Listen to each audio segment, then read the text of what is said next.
break is over. It's time for the latest chapter of One Piece, chapter 1117, Mo dash. More dash? M-O dash. That's the title of the chapter. I'm not sure what it means just yet. As always, this is my reading it live, well, not live, but reading it, and my first reaction to the latest chapter. Let's get right into it, starting with the cover story, Oni Child Yamato and the Holy Inari Shrine Pilgrimage, Volume 7. Time to visit the honorable world of the Yakuza, and we see Hyogoro, and we see Nekomamushi, and they're all doing well. Yamato still hasn't started her shrine visit. Eventually she'll get around to it. I'm not sure how many chapters it's going to take. She's still just bumming around, saying hi to all the friends. All right, let's get into the chapter proper. Okay, we see Pirate Island, which I'm assuming is Hachinosu. Pirates are, what does that mean?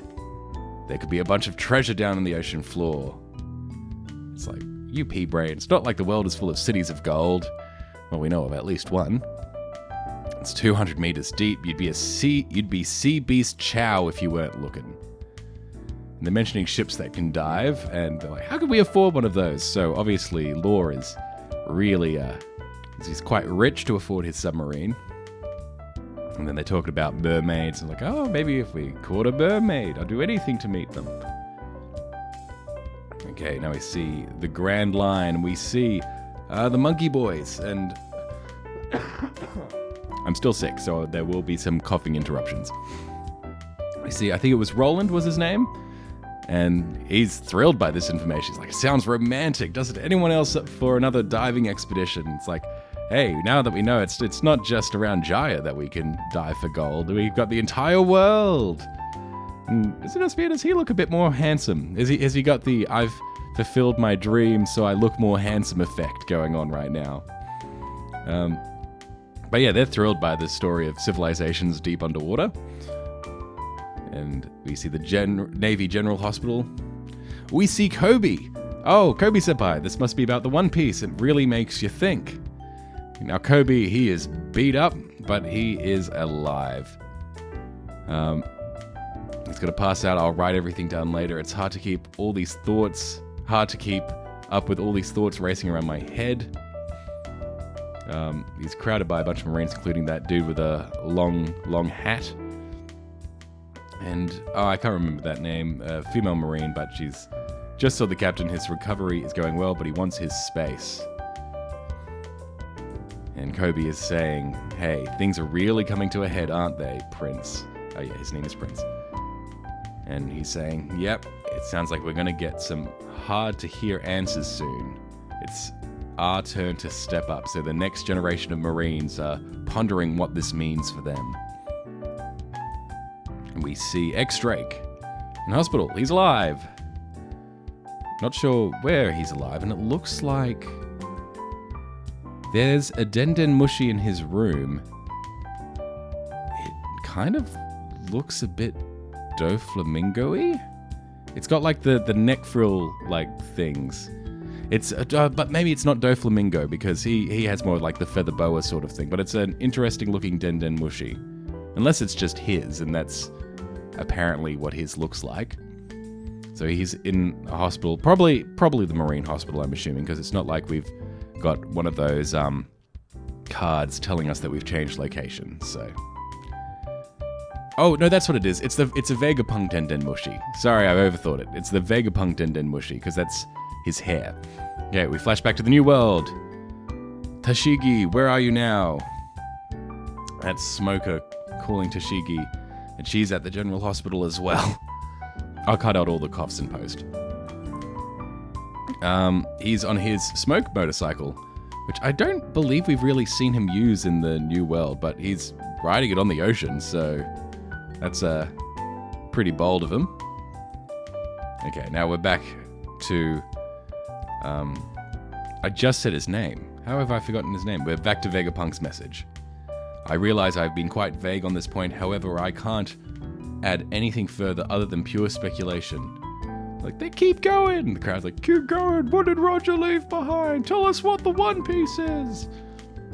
Oh, great. One panel of that, and now we go back to Egghead, and Nami is seeing that the barrier is lifting. The clouds have stopped stretching, and Usopp is confirming this is more than enough. We should be able to reach the sea. Lilith is saying, yeah, look, that might be true, but we're going to be landing on a bunch of ships. On a fleet of ships. Brook has loaded the cola barrels. They can blast off at any moment. And Jinbei's still not here. And Jinbei's saying, we're close. And Zoro looks pretty disappointed. He's really let the team down. It's pretty interesting. In the video that will come out, I think, in a couple of days, the Syrup Village Part 2, I talk about how Zoro, his role, or he has a great responsibility in protecting the crew. And I think this is him realizing that he's kind of blown it big time. He may have thought he was protecting the crew by fighting, by continuing his fight for such a long time, but he's like, oh wait, no, I've actually put everyone in danger. And I think that's probably weighing on him. He looks very grave. Oh, we wound up chasing after a strange monster. They're chasing after Ethan. After Saint Ethan Baron Nasjuro. Because of course they are. And he's kind of ignoring them. Oh wait. No, he's coming after the Sunny. Okay, this is no time for detours. Get over here now. I'm not taking a detour. The monster's heading right for you. Look sharp. There's something special about his presence, and he is about to draw his sword and slash the Sunny. And despite Luffy not being nearby, Lilith, Usopp, and Chopper, their eyes all pop out of their heads, and Ethan is ready to ruin them. He's so huge. Like, he looks smaller compared to all the other elders, but seeing him about to slash the Sunny, he's enormous. And Jinbei's throwing Zoro, and he's going to use two-sword style. Sukhavita's Bliss. And Ethan notices him, and he decides, instead of slashing, he's going to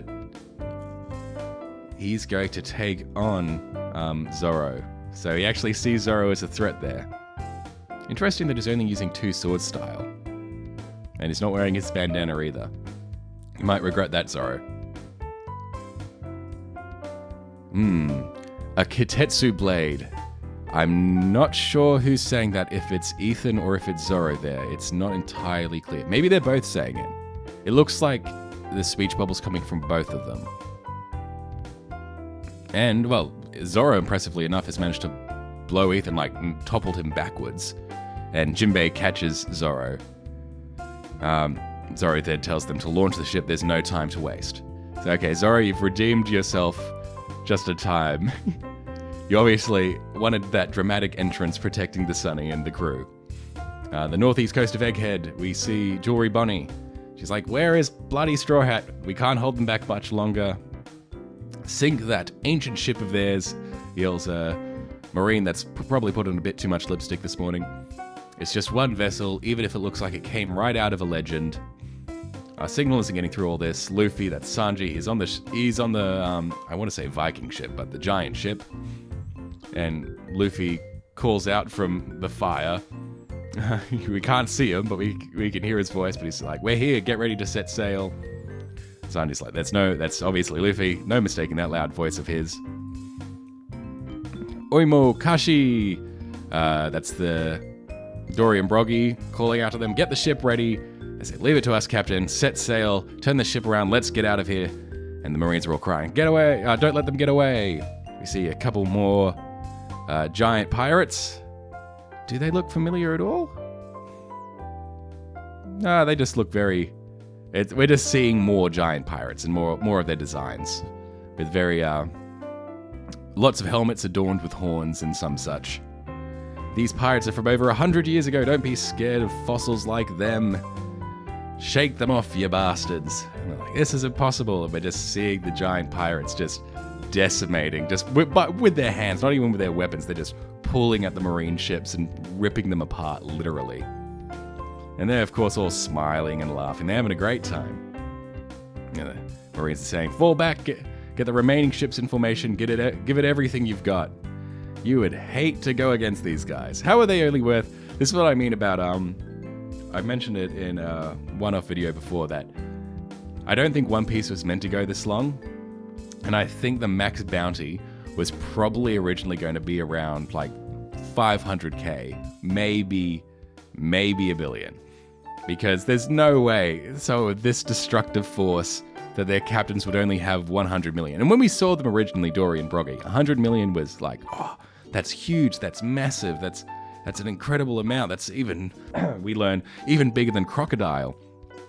But then they got money crept. They got money crept, and it's like, oh, 100 million. Oh, that's nothing. It makes a lot more sense if Oda, with his original, like, oh yeah, I'm going to finish One Piece in 5 years. 100 million is a lot more impressive with that sort of timeline. Because to see the destruction they're wreaking right now, it's like, yeah, they're probably worth a lot more than that. We see, I can't remember, the old lady marine that can ride things. She's riding one of the mecha sea beasts. She's saying, talk about sloppy. You're all meant to be paragons of justice. Don't settle for being another face in the crowd. Step up and be a star. Vice Admiral Bluegrass, that's her name. But she's riding like the mechanized sea giraffe, and she punched a hole in the giant ship hull. Very impressive. And then we see the Vice Admiral who we saw at the G5 base where they were trying to rescue Kobe. I think it was, I can't remember her name, but the one that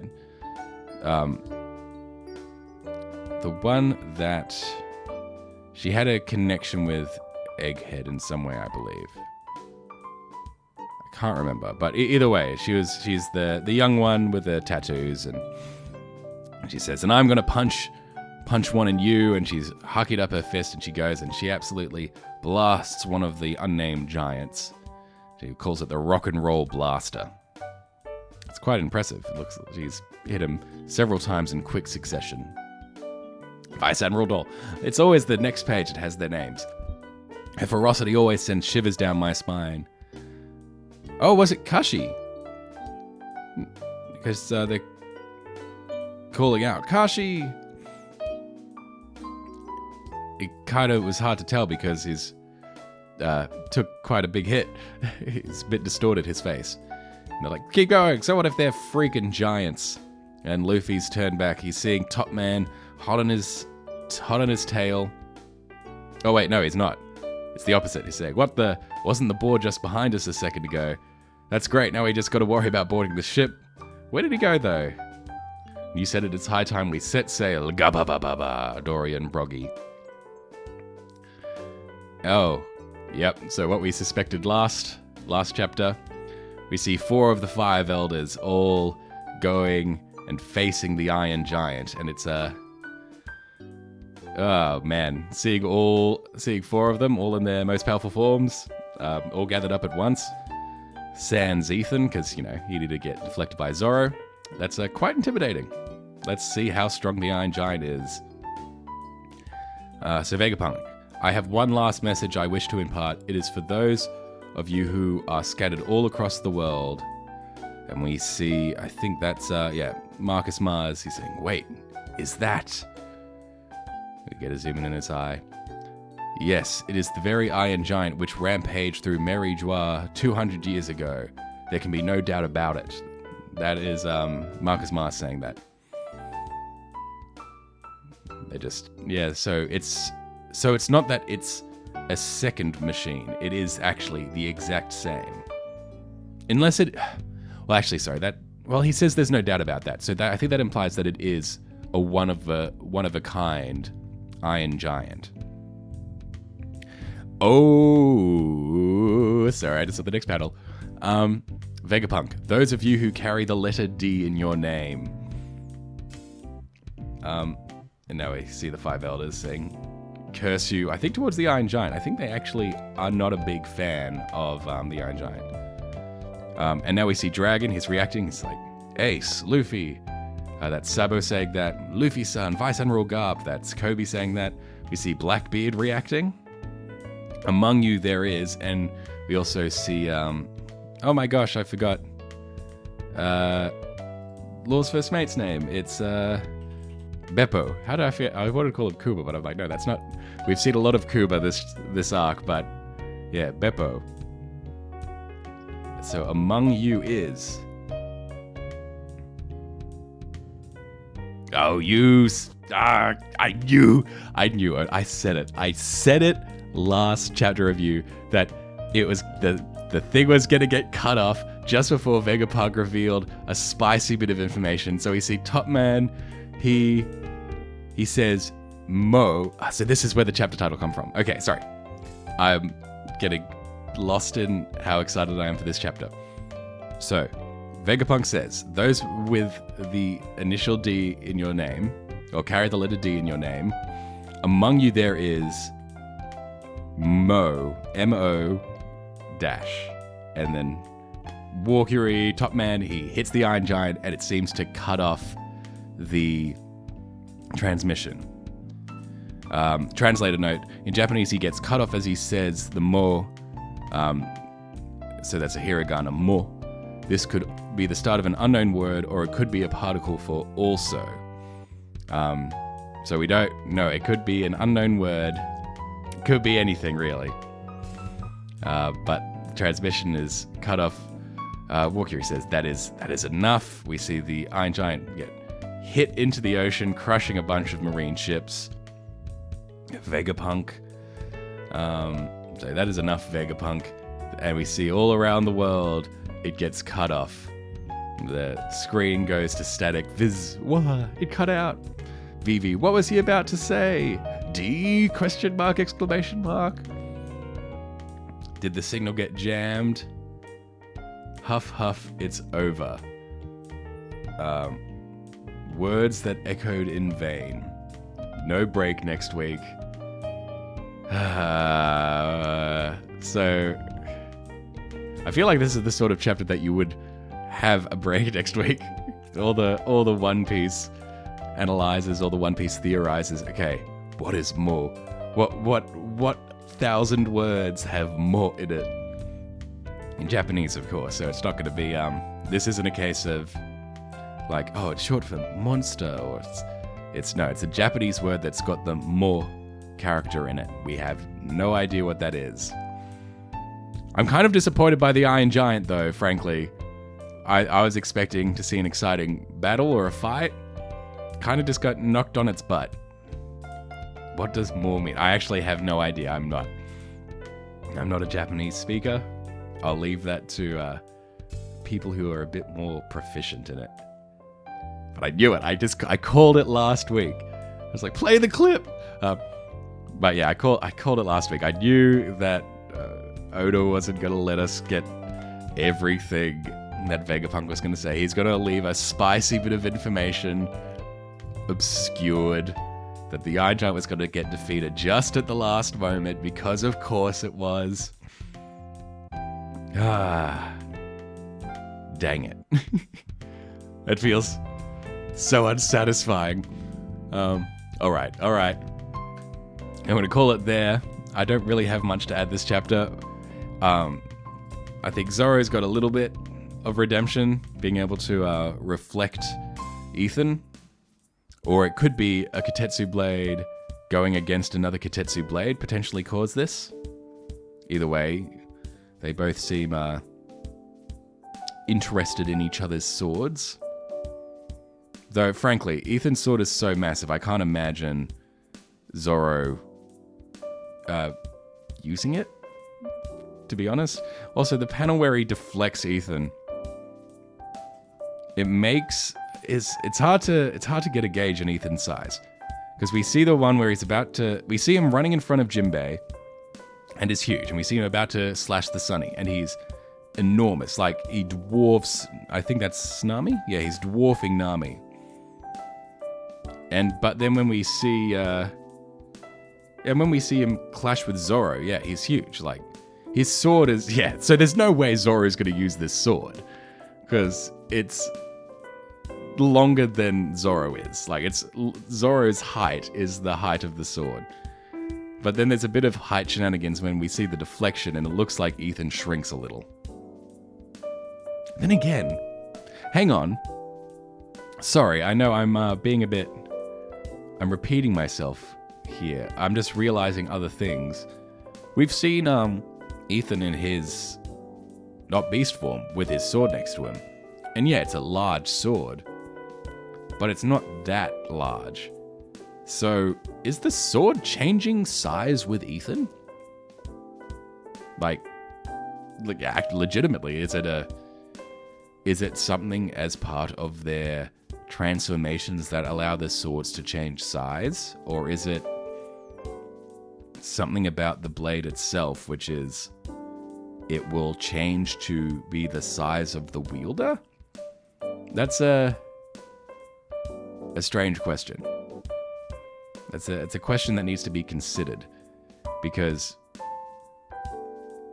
yeah, I only just kind of realized how absolutely enormous the sword is when Ethan's in his demon horse form.